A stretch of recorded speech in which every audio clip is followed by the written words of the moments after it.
বিসমিল্লাহির রহমানির রহিম। ভাই ও বোনেরা, যে যেখান থেকে আমাকে দেখছেন এবং শুনছেন, আপনাদের সবাইকে আমার সালাম, আসসালামু আলাইকুম।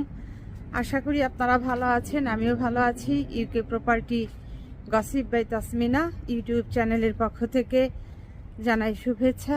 আজ জুলাই মাসের 11 তারিখ শুক্রবার 2025। এই মুহূর্তে লন্ডনের তাপমাত্রা আছে 19 ডিগ্রি সেলসিয়াস। তবে এখন খুব সকাল 7টা 15 এরকম হবে, যে কারণে তাপমাত্রা কম আছে। তবে এটি বেলা বাড়ার সাথে সাথে তাপমাত্রাও বেড়ে যাবে। আজ দেখলাম আবহাওয়ায় 31 ডিগ্রি সেলসিয়াস পর্যন্ত হবে।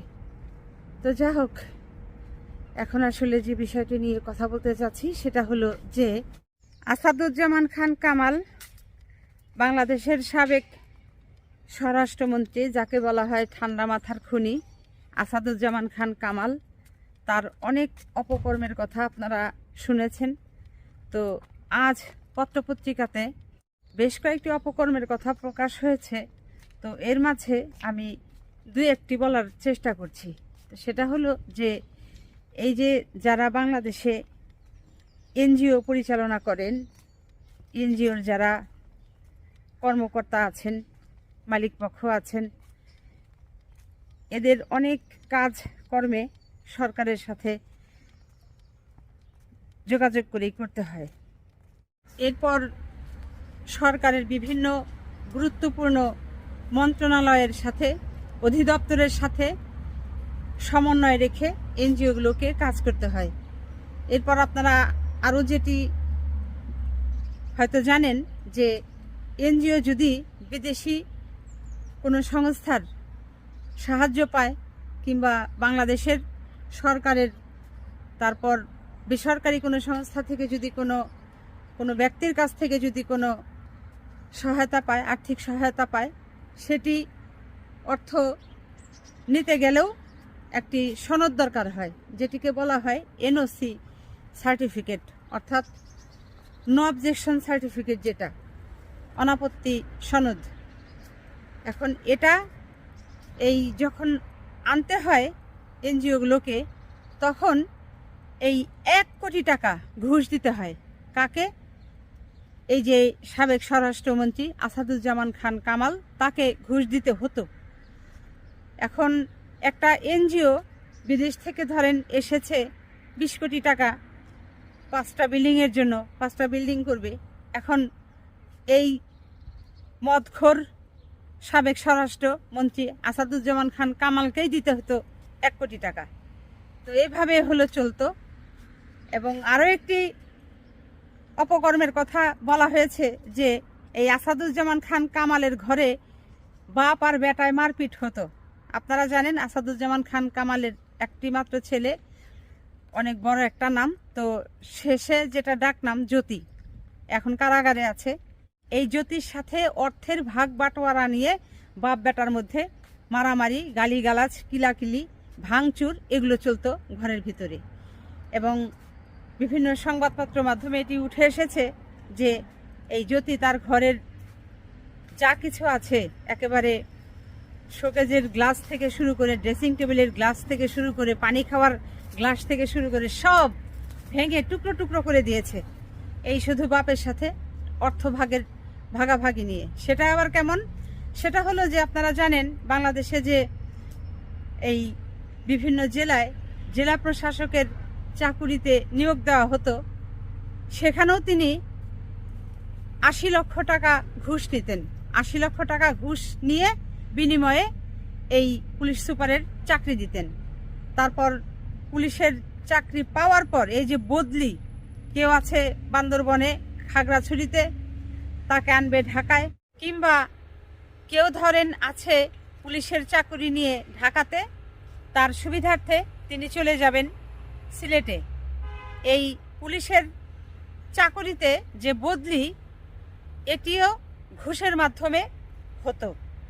মোট কথা, এই পুলিশের চাকরিতে যোগদান, পুলিশের চাকরিতে বদলি, এই সব কিছুই হতো ঘুষের বিনিময়ে, অর্থের বিনিময়ে। আর সেই ঘুষের অর্থ, ঘুষের টাকা নিয়ে সাবেক স্বরাষ্ট্রমন্ত্রী আসাদুজ্জামান খান কামাল এবং তার ছেলে জ্যোতি বাপ আর বেটার ভেতরে ভীষণ রকমের মারপিট বেঁধে যেত, যুদ্ধ বেঁধে যেত। এই হলো এই আসাদুজ্জামান খান কামালের অপকর্ম বলে আসলে শেষ করা যাবে না। যেমন তাদের গুরু শেখ হাসিনা, তেমন তাদের শিষ্যরা। এই শেখ হাসিনার শাসনামলে তার যারা মন্ত্রী, প্রতিমন্ত্রী, উপমন্ত্রী, সংসদ সদস্য, নেতা পাতি নেতা ছিল, এই সবগুলা হচ্ছে ঘুষখোর, তারপর হচ্ছে মদখোর, চাঁদাবাজিখোর, এই সমস্ত বিভিন্ন অপকর্মে তারা লিপ্ত থাকত। এরপর সবচাইতে জঘন্য যেটা ছিল যে ভালো সুস্থ তাজা মানুষকে তারা রাস্তাঘাট থেকে হাত বেঁধে চোখ বেঁধে গাড়িতে উঠিয়ে নিয়ে যেত, নিয়ে আয়নাঘরে ঢুকিয়ে দিত, অকথ্য গালিগালাজ, নির্যাতন, তাদেরকে ইলেকট্রিক শক দিয়ে অত্যাচার করা, এরপর হচ্ছে তাদের শরীরে গরম পানি ঢালা, হাতুড়ি দিয়ে পিটিয়ে তাদের হাতের পায়ের নখ তুলে ফেলা, তাজা মানুষের চোখ উপচে ফেলা, হাত পা ভেঙে টুকরো টুকরো করা। মানে কি অত্যাচার, অমানবিক অত্যাচার!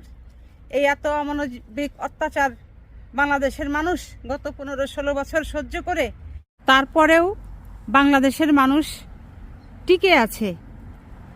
আল্লাহ পাক তাদেরকে অন্তত জানে বাঁচিয়ে রেখেছে। তো এই সকল অত্যাচারীরা, গুমকারীরা, খুনকারীরা, হত্যাকারীরা, বাংলাদেশের অর্থ সম্পদ লুটপাটকারীরা, বাংলাদেশের অর্থ সম্পদ পাচারকারীরা এখন অপরাধ করে সব পালিয়ে চলে গেছে। এদেরকে কি ধরনের আসলে শাস্তি হওয়া উচিত, পাওয়া উচিত, বাংলাদেশের আইনে কি শাস্তি তাদেরকে দেবে, এখন সেটির জন্য বাংলাদেশের মানুষ, 18 কোটি মানুষ এখন তাকিয়ে আছে। ভাই বোনেরা, আমি আজও একটা পার্কে চলে এসেছি। এখানে এসে দেখি অনেক কবুতর। আমার সাথে অবশ্য খাবার নেই, খাবার দিলে আরও অনেক কবুতরই চলে আসতো। এই পার্কটা অনেক সুন্দর, আশেপাশে পরিবেশটা ভীষণ সুন্দর। ইংল্যান্ডকে বলা হয় পার্কের শহর। যেখানেই যাবেন, ঘর থেকে বের হবেন, ঘর থেকে বের হলেই বেশি না, একেবারে ঘড়িতে গুনে আপনি 2 মিনিট হাঁটবেন, 2 মিনিট হাঁটলেই এই লন্ডন শহরে আপনার সামনে, পেছনে, ডানে বামে পার্ক অবশ্যই পাবেন। হোক সেটা ছোট পার্ক কিংবা মাঝারি ধরনের পার্ক কিংবা বড় পার্ক। আজকের আকাশটাও কিন্তু চমৎকার নীল, অনেক রোদ উঠেছে। সামনেই দেখতে পাচ্ছেন একটি বসার জায়গা, বেঞ্চ। এখানে এখন আসলে বসে পড়লাম। এই যে কি সুন্দর চমৎকার বেঞ্চ। আমাদের দেশে কি এরকম পার্ক তৈরি করা যায় না? পার্কের ভিতরে এরকম বসার জায়গা তৈরি করা যায় না?